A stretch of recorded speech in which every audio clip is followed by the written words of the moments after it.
আমার তখনও পেট ভরে গেছে। এর নাম হলো মা।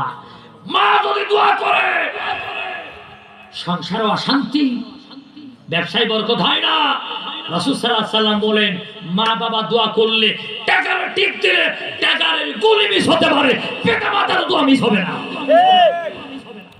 কার পিছনে দৌড়া? কোন পীর সাহেবের কাছে যা? আমি মৌলবি দোয়া করলে কবুল হতেও পারে, নাও পারে। কথা বলেন না? যেমন আমার মিন্টু ভাই মোল্লা হেসারি মাছের হাসারি দিয়েছে। মিন্টু ভাই আমি খুব ভালোবাসি, আল্লাহর জন্য সবার ভালোবাসি। মাঝে মাঝে দোয়া চাই যে ভাই একটু দোয়া করবেন আমার হেসারির ব্যবসায়ের জন্য ভালো হয়। মাছ টাছ লাগলে আপনারা মিন্টু ভাইয়ের কাছ থেকে নেবেন, আল্লাহ কবুল করুন, বলেন আমিন। আর মিন্টু ভাই জনগণের সেবার ইচ্ছায় একটু কম টাকা নেবেন। আরে পলাইস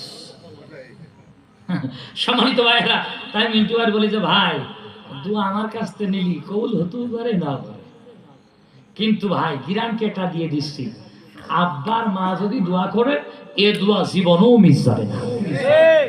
ঠিক না? যারা ব্যবসা করে